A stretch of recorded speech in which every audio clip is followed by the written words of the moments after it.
राधे राधे प्रिय दर्शकों, अध्यात्म और धर्म के इस पावन मंच पर आप सभी का हृदय से स्वागत है। संसार में जन्म लेने वाले हर प्राणी की मृत्यु निश्चित है, लेकिन भरी जवानी में जीवन साथी का छिन्न जाना संसार का सबसे बड़ा दुख माना गया है। आखिर किस भयंकर पाप या श्राप के कारण एक स्त्री को समय से पहले अकाल विधवा होना पड़ता है? आज की यह वीडियो इसी रहस्य पर आधारित है, जिसे स्वयं भगवान विष्णु ने माता लक्ष्मी को कथा के माध्यम से बताया था। एक बार क्षीर सागर में शेषनाग की शैया पर भगवान श्री हरि विष्णु विश्राम कर रहे थे। माता लक्ष्मी अत्यंत प्रेम भाव से उनके चरण दबा रही थी। तभी माता लक्ष्मी के मन में एक गहन जिज्ञासा उत्पन्न हुई। माता लक्ष्मी ने अत्यंत भावुक स्वर में पूछा, हे नारायण, आज पृथ्वी लोक का भ्रमण करते समय मैंने कुछ ऐसा देखा जिससे मेरा मन अत्यंत विचलित है। मैंने एक ही आयु की कुछ स्त्रियों को देखा। उनमें से कुछ अपने पतियों के साथ अत्यंत सुखी जीवन व्यतीत कर रही थी, परंतु उसी आयु की एक स्त्री विधवा हो चुकी थी और अत्यंत कष्टपूर्ण जीवन जी रही थी।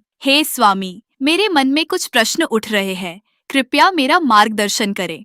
भगवान विष्णु ने मुस्कुराते हुए कहा, हे देवी, आपके मन में जो भी संशय है निःसंकोच पूछे, मैं आपके सभी प्रश्नों का उत्तर अवश्य दूंगा। हे नाथ, कौन सी स्त्री समय से पूर्व ही विधवा हो जाती है और आजीवन दुख भोगती है? वह कौन सी स्त्री है जिसे जीवन में कभी सुख शांति प्राप्त नहीं होती? वह कौन सी वस्तु है जो एक पतिव्रता पत्नी अपने पति के मांगने पर भी उसे कभी नहीं देती? प्रभु श्री हरि ने कहा, हे देवी, आपके इन तीनों प्रश्नों का उत्तर एक अत्यंत रोचक कथा में छिपा है। इसे ध्यान पूर्वक सुने, क्योंकि आधा अधूरा ज्ञान कभी फलदायी नहीं होता। माता लक्ष्मी ने वचन दिया कि वह इस कथा को पूर्ण निष्ठा से सुनेंगी और संसार की समस्त नारियों के कल्याण हेतु इसे प्रसारित करेंगी। भगवान श्री हरि ने कथा का आरंभ करते हुए कहा, हे देवी, प्राचीन काल में आर्यावर्त में चंद्रपुरी नामक एक अत्यंत समृद्ध, सुव्यवस्थित और न्यायप्रिय राज्य था। उस राज्य के अधिपति महाराज धर्मध्वज थे। महाराज धर्मध्वज की न्याय व्यवस्था और शासन प्रणाली इतनी उत्कृष्ट थी कि उनके राज्य में कोई दुखी नहीं था। राजा स्वयं को प्रजा का रक्षक और ईश्वर का प्रतिनिधि मानता था।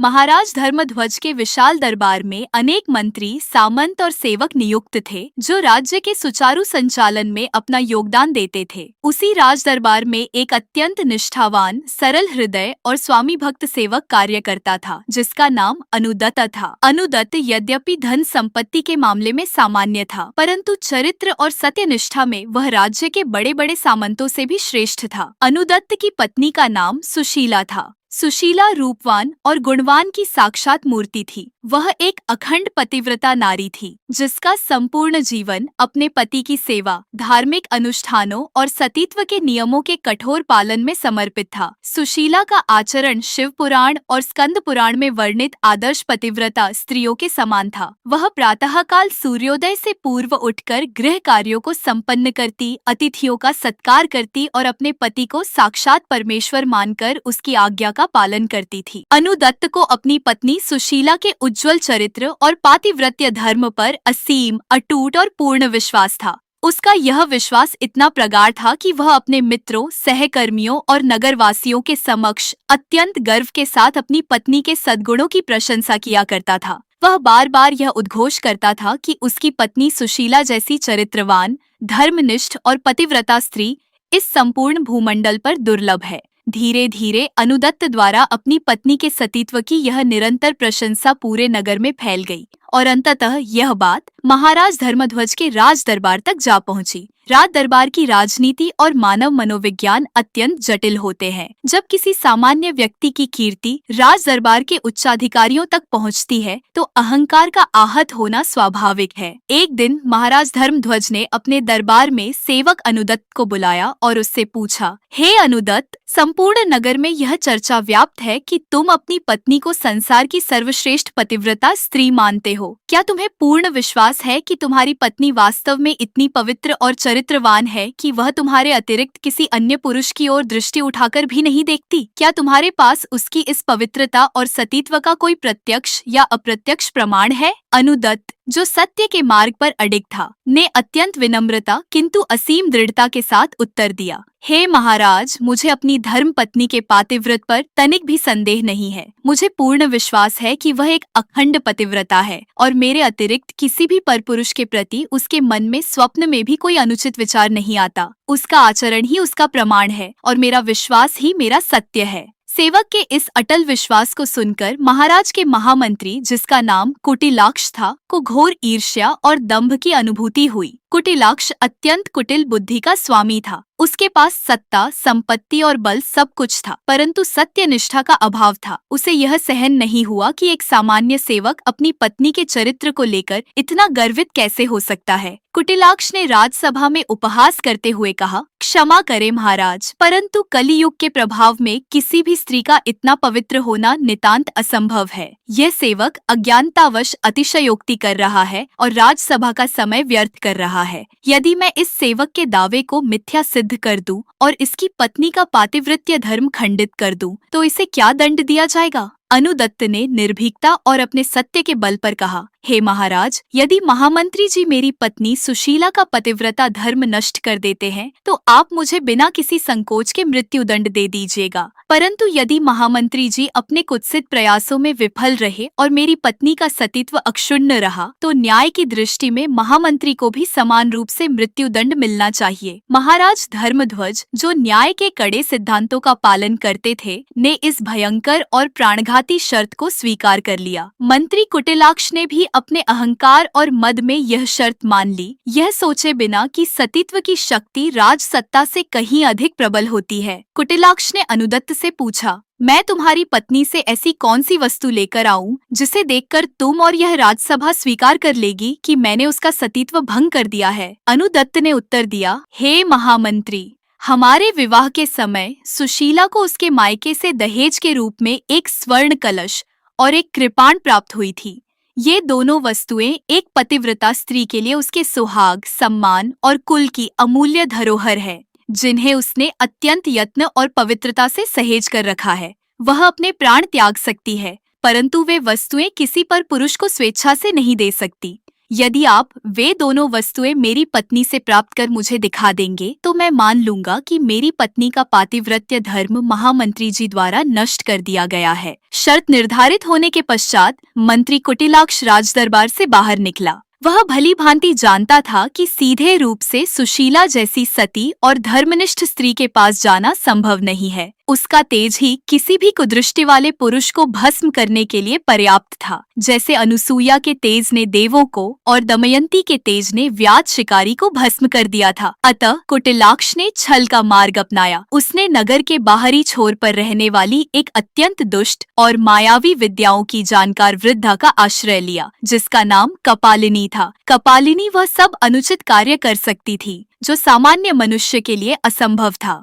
वह छल, प्रपंच और भ्रम उत्पन्न करने में अत्यंत निपुण थी। कुटिलाक्ष ने कपालिनी को प्रचुर स्वर्ण मुद्राओं का प्रलोभन दिया और कहा, कपालिनी, तुम्हें किसी भी प्रकार से उस सेवक की पत्नी सुशीला का पातिव्रत्य नष्ट कर मेरा उससे संपर्क स्थापित करवाना है। इसके बदले तुम्हें जितना धन चाहिए मैं राज्य कोष से तुम्हें प्रदान करूंगा। कपालिनी ने अट्टहास करते हुए उत्तर दिया, हे महामंत्री, आप सत्ता के मद में अज्ञानता का प्रलाप कर रहे हैं। जिस स्त्री की आप बात कर रहे हैं वह कोई साधारण स्त्री नहीं, अपितु एक प्रखर पतिव्रता है। उसके तपोबल और ब्रह्मचर्य के समक्ष मेरा कोई मायाजाल या तंत्र मंत्र नहीं टिक सकता। उसे न तो धन का लोभ है और न ही किसी सांसारिक वस्तु का लालच। वह स्त्री आपकी ओर दृष्टिपात करना तो दूर, आपकी छाया से भी घृणा करेगी। यदि मैंने उस पर कोई कुत्सित तंत्र प्रयोग किया तो उसका सतीत्व मुझे ही भस्म कर देगा। मंत्री कुटिलाक्ष भयभीत हो गया, परंतु अहंकारवश वह पीछे नहीं हट सकता था। उसने अपनी योजना में परिवर्तन किया। उसने कपालिनी से कहा, यदि तुम उसका सतीत्व भंग नहीं करवा सकती तो कम से कम उसके घर में किसी भी प्रकार प्रवेश कर छल से वह स्वर्ण कलश और कृपाण चुराकर मुझे ला दो। साथ ही उसके शरीर पर, विशेषकर उसकी जंघा के समीप यदि कोई गुप्त जन्म चिन्ह हो तो उसे देखकर मुझे बता दो। यदि तुमने यह कार्य पूर्ण कर दिया तो मैं तुम्हें मुंह मांगा धन दूंगा। मुझे राजसभा में केवल उसे झूठा सिद्ध करना है। धन के घोर लालच में अंधी होकर कपालिनी ने यह अनैतिक प्रस्ताव स्वीकार कर लिया। उसने एक अत्यंत वृद्ध, असहाय, पवित्र और सम्माननीय बुआ का वेश धारण किया और अनुदत्त के घर जा पहुंची। उसने सुशीला के समक्ष जाकर अत्यंत करुण रुदन करते हुए कहा, हे पुत्री, मैं तुम्हारे पति अनुदत्त की बुआ हूँ। मैं अनेक वर्षों तक सुदूर तीर्थाटन पर थी, इसलिए तुमने मुझे पहले कभी नहीं देखा। जीवन के इस अंतिम पड़ाव में मैं अपने भतीजे के घर विश्राम करना चाहती हूँ। सरल, निष्कपट और धर्म भीरू सुशीला ने उस वृद्धा को अपने पति की बुआ मानकर अत्यंत आदर और सत्कार के साथ घर में आश्रय दिया। भारतीय संस्कृति में अतिथियों और वृद्धों का सम्मान सर्वोच्च धर्म माना गया है। सुशीला नहीं जानती थी कि यह स्त्री महामंत्री द्वारा भेजा गया एक काल सर्प है। कुछ दिनों तक कपालिनी उस घर में सुशीला की सेवा प्राप्त कर उसका विश्वास जीतती रही। वह सुशीला पर झूठा वात्सल्य लुटाती थी। एक दिन जब सुशीला स्नानगृह में स्नान कर रही थी, तब वह दुष्ट कपालिनी भी वहां पहुंच गई और अत्यंत स्नेह का नाटक करते हुए उसकी पीठ मलने की जिद करने लगी। सुशीला के अत्यंत संकोच और मना करने पर भी उसने वाक जाल में उसे उलझाए रखा। इसी बीच कपालिनी की तीव्र और कपटी दृष्टि ने सुशीला की जंघा पर स्थित एक काले तिल जन्म चिन्ह को देख लिया। स्नान के पश्चात जब सुशीला गृह कार्यों में व्यस्त हो गई, तब उस मायाविनी कपालिनी को अवसर मिल गया। उसने अत्यंत गुप्त रूप से वह स्वर्ण कलश और कृपाण चुरा ली और वहां से तुरंत पलायन कर गई। कपालिनी ने सीधे महामंत्री कुटिलाक्ष के गुप्त आवास पर पहुंचकर उसे कलश, कृपाण सौंप दिए और सुशीला की जंघा पर स्थित तिल का रहस्य भी बता दिया। महामंत्री को अपना मनोरथ सिद्ध होता दिखा। अगले दिन मंत्री कुटिलाक्ष प्रचंड अहंकार और दंभ से भरकर महाराज धर्मध्वज के दरबार में पहुंचा। उसने भरे दरबार में अनुदत्त के समक्ष वह स्वर्ण कलश और कृपाण प्रस्तुत करते हुए घमंड से कहा, हे महाराज, मैंने अपनी शर्त पूरी कर दी है। मैं अनुदत्त की पत्नी के साथ 2 दिन व्यतीत करके आया हूँ। उसने ही प्रेम और आसक्ति के वशीभूत होकर मुझे ये दोनों बहुमूल्य वस्तुएं भेंट की है। और यदि प्रमाण चाहिए तो मैं यह भी बता सकता हूँ कि उसकी पत्नी की जंघा पर एक काले तिल का गुप्त निशान है। अनुदत्त ने जब अपनी पत्नी के सबसे सुरक्षित और गुप्त चिन्ह का वर्णन एक पर पुरुष के मुख से सुना और उन अमूल्य धरोहरों को मंत्री के हाथ में देखा, तो उसका अपनी पत्नी के पातिव्रत्य से विश्वास उठ गया। उसका हृदय खंड खंड हो गया। वह घोर निराशा, दुख और संताप में डूब गया। उसे लगा कि कलयुग में सतीत्व केवल एक मिथ्या धारणा है। महाराज धर्मध्वज ने शर्त के अनुसार और साक्ष्यों के आधार पर अनुदत्त को दोषी मानते हुए 21 दिन पश्चात फांसी की सजा सुना दी। अनुदत्त को तत्काल बेड़ियों में जकड़कर राजशाही कारागार में डाल दिया गया। जब अनुदत्त की मृत्यु का दिन समीप आया, तो महाराज की न्याय प्रणाली के अंतर्गत उसकी अंतिम इच्छा पूछी गई। अनुदत्त ने अत्यंत भरे हुए कंठ से अपनी पत्नी से अंतिम बार मिलने की इच्छा व्यक्त की। महाराज की आज्ञा से अनुदत्त कुछ सैनिकों के संरक्षण में अपने घर गया और सुशीला से अत्यंत क्षुब्ध होकर कहा, हे सुशीला, तुमने मेरे साथ घोर विश्वासघात किया है। मैंने तुम्हारे सतीत्व और चरित्र पर विश्वास कर राजा के समक्ष अपने प्राण दांव पर लगा दिए थे, परंतु तुमने उस दुष्ट मंत्री के साथ अपना धर्म भ्रष्ट कर लिया। अब मुझे कुछ ही दिनों में मृत्यु दंड मिलने वाला है। धिक्कार है ऐसे जीवन पर। सुशीला, जो पूर्णतः निर्दोष और पवित्र थी, यह भयंकर आरोप सुनकर वज्राहत रह गई।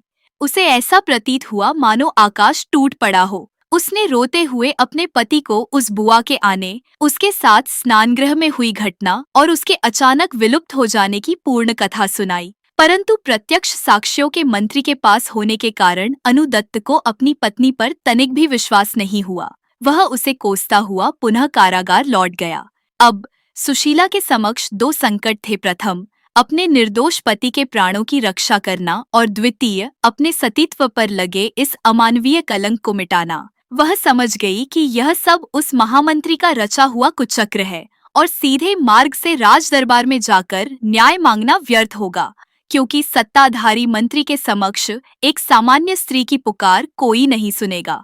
अपने पति के प्राणों की रक्षा और अपने सतीत्व को कलंक मुक्त करने के लिए उसने एक अत्यंत साहसिक और कुशाग्र योजना बनाई। उसने अपने शीलवती रूप को छिपाकर एक अत्यंत रूपवान, आकर्षक और श्रृंगारिक नर्तकी का भव्य वेश धारण किया और सीधे महाराज धर्मध्वज के राज दरबार में उपस्थित हुई। सुशीला के अप्रतिम सौंदर्य और तेज को देखकर महाराज ने उसे अपनी नृत्य कला प्रस्तुत करने की आज्ञा दी। सुशीला ने दरबार में ऐसा अलौकिक, शास्त्र सम्मत और मनमोहक नृत्य प्रस्तुत किया कि महाराज धर्मध्वज और समस्त दरबारी सम्मोहित होकर मंत्रमुग्ध हो गए। उसका नृत्य वासना का नहीं अपितु करुणा और न्याय की गुहार का प्रतीक था। नृत्य की समाप्ति पर अत्यधिक प्रसन्न होकर महाराज ने घोषणा की, हे रूपसी, मैं तुम्हारी कला से अत्यंत प्रसन्न हूँ। तुम जो भी मांगोगी मैं तुम्हें सहर्ष प्रदान करूंगा। मांगो, तुम्हें क्या चाहिए? सुशीला ने अवसर देखकर अत्यंत कूटनीतिक स्वर में कहा, हे महाराज, यदि आप प्रसन्न हैं तो मुझे न्याय दीजिए। आपकी इस राजसभा में एक चोर उपस्थित है जिसने कुछ दिन पूर्व मेरी एक बहुमूल्य स्वर्ण मुद्रिका चुराई है। मैं चाहती हूँ कि आप उस चोर को तत्काल मृत्युदंड दें। महाराज ने आश्चर्य से पूछा, मेरे दरबार में चोर? यह असंभव है। निर्भय होकर बताओ वह कौन है, मैं उसे कठोरतम दंड दूंगा। नर्तकी बनी सुशीला ने अपनी उंगली महामंत्री कुटिलाक्ष की ओर इंगित करते हुए सिंहनी के समान गर्जना की। महाराज, वह चोर कोई और नहीं, आपके ये महामंत्री कुटिलाक्ष हैं। यह भयंकर आरोप सुनते ही कुटिलाक्ष क्रोध, अपमान और भय से कांप उठा। उसने अपने बचाव में तुरंत चिल्लाकर कहा, महाराज, ये स्त्री पूर्णतः मिथ्या प्रलाप कर रही है। मैं समस्त देवताओं की शपथ ग्रहण करके कहता हूँ कि मैंने आज तक इस स्त्री का मुख भी नहीं देखा है, इसे जानता तक नहीं हूँ, तो मैं इसकी मुद्रिका कैसे चुरा सकता हूँ? आज प्रथम बार मैंने इसे इस राजसभा में देखा है। महामंत्री के मुख से ठीक यही सत्य कहलवाने के लिए सुशीला ने यह चक्रव्यूह रचा था। जैसे ही कुटिलाक्ष ने सार्वजनिक रूप से राजसभा में यह स्वीकार किया कि उसने इस स्त्री को पहले कभी नहीं देखा, सुशीला ने तुरंत अपना नर्तकी का आवरण हटा दिया और अपने वास्तविक, सादे और तेजपूर्ण स्वरूप में आ गई। उसने भरे दरबार में गरजते हुए कहा, हे न्यायप्रिय महाराज, ध्यान से सुनिए अपने महामंत्री के वचन। इन्होंने स्वयं स्वीकार किया है कि इन्होंने मुझे आज तक नहीं देखा। यदि इन्होंने आज तक मेरा मुख ही नहीं देखा तो फिर आप इनसे पूछिए कि मेरे कक्ष में रखा हुआ दहेज का वह स्वर्ण कलश और कृपाण इनके पास कैसे आया और इन्होंने मेरे शरीर के गुप्त चिन्ह का वर्णन कैसे किया। महाराज, मैं उसी अभागे सेवक अनुदत्त की पत्नी सुशीला हूँ जिसे आप कल प्रातः मृत्युदंड देने वाले हैं। सुशीला ने कपालिनी के घर आने, उसका विश्वास जीतने और छल से वस्तुएं चुराने का संपूर्ण वृत्तांत महाराज के समक्ष रख दिया। उसने सिद्ध कर दिया कि माया और सत्ता का प्रयोग कर सत्य को कैसे दबाया गया था। महाराज धर्मध्वज, जो न्याय के प्रबल पक्षधर थे, ने स्थिति की गंभीरता को समझा। उन्होंने तत्काल सैनिकों को भेजकर कपालिनी को बंदी बनाकर दरबार में प्रस्तुत करने का आदेश दिया। मृत्युदंड के भय से कपालिनी ने राजसभा में महामंत्री कुटिलाक्ष के सारे कुचक्र, धन के लालच और सत्य को उगल दिया। सत्य प्रमाणित होने पर महाराज ने अनुदत्त को ससम्मान कारागार से मुक्त किया। उसके नेत्रों में अपनी पत्नी के प्रति सम्मान और अपने अविश्वास के प्रति ग्लानि के अश्रु थे। शर्त के अनुसार उस कुटिल और पापी महामंत्री कुटिलाक्ष को फांसी के फंदे पर लटका दिया गया। सुशीला के पातिव्रत्य धर्म की बुद्धि और शक्ति ने न केवल उसके पति के प्राणों की रक्षा की, अपितु पूरे राज्य को एक भ्रष्ट मंत्री से भी मुक्त कर दिया। कथा का समापन करते हुए भगवान श्री हरि विष्णु ने देवी लक्ष्मी की ओर स्नेहपूर्ण और ज्ञान युक्त दृष्टि से देखा और कहा, हे लक्ष्मी, मेरी यह कथा पूर्ण हुई। इस दृष्टांत के माध्यम से यह सिद्ध होता है कि एक चरित्रवान स्त्री अपने सतीत्व के बल पर किसी भी मायाजाल को नष्ट कर सकती है। अब तुम अपने उन तीनों प्रश्नों का उत्तर श्रवण करो जो तुमने मुझसे प्रारंभ में पूछे थे। नंबर 1, कौन सी स्त्री समय से पूर्व विधवा हो जाती है? जो स्त्रियां अपने मुख से अपने पति का नाम लेती हैं और उन्हें नाम लेकर ही पुकारती हैं, वे समय से पूर्व विधवा हो जाती है। शास्त्रों के अनुसार पति का नाम लेने से पति की आयु क्षीण होती है। उस पतिव्रता स्त्री ने कभी अपने पति का नाम नहीं लिया, इसीलिए वह सुहागन रही। तुमने मृत्यु लोक में जिस विधवा स्त्री को क्रंदन करते देखा, उसने आजीवन अपने पति को नाम से ही संबोधित किया था, जिसके फलस्वरूप उसे यह श्राप रूपी वैधव्य प्राप्त हुआ। इसके विपरीत सुशीला एक संस्कारी स्त्री थी जिसने कभी अपने पति का नाम अपनी जिह्वा पर नहीं लाया और इसी कारण वह आज भी अखंड सौभाग्यवती है। नंबर 2, किस स्त्री को कभी सुख नहीं मिलता? जो स्त्री अपने पति की आज्ञा या अनुमति के बिना कहीं भी चली जाती है, वह जीवन में कभी सुख शांति प्राप्त नहीं कर पाती। ऐसी स्त्रियां आजीवन दुखी रहती हैं। जो स्त्री अत्यंत स्वच्छंद होकर अपने पति अथवा गुरुजनों की अनुमति के बिना एकाकी ही कहीं भी विचरण करने लगती है, वह कभी सुखी जीवन व्यतीत नहीं कर सकती। पतिव्रता धर्म के अंतर्गत स्त्री को मर्यादा के आवरण में रहना होता है। पति की आज्ञा और सहमति के बिना अनियंत्रित रूप से घर से बाहर जाने वाली स्त्रियां समाज में लांछन का शिकार होती है और उन्हें जीवन भर मानसिक संताप और पति के प्रेम के अभाव का सामना करना पड़ता है। नंबर 3, पत्नी अपने पति को मांगने पर भी क्या नहीं देती, वह वस्तु है अपशब्द या गाली। एक संस्कारी और चरित्रवान स्त्री चाहे कितनी भी क्रोधित क्यों न हो, वह अपने पति को कभी अपशब्द नहीं कहती। जो स्त्रियां अपने पति का अपमान करती है, उनके घर से सुख समृद्धि रूठ जाती है। भगवान विष्णु के श्रीमुख से यह ज्ञान प्राप्त कर माता लक्ष्मी अत्यंत संतुष्ट हुई। मित्रों, जहाँ चरित्रवान और पतिव्रता स्त्रियों का सम्मान होता है, वहाँ साक्षात माता लक्ष्मी का वास होता है और वह घर स्वर्ग के समान बन जाता है। यदि आपको यह कथा ज्ञानवर्धक लगी हो तो कमेंट में ओम नमो भगवते वासुदेवाय अथवा जय श्री राम अवश्य लिखें। वीडियो को लाइक करके हमारे चैनल को सब्सक्राइब करना न भूलें। वीडियो को अंत तक देखने के लिए आप सभी का हृदय से धन्यवाद।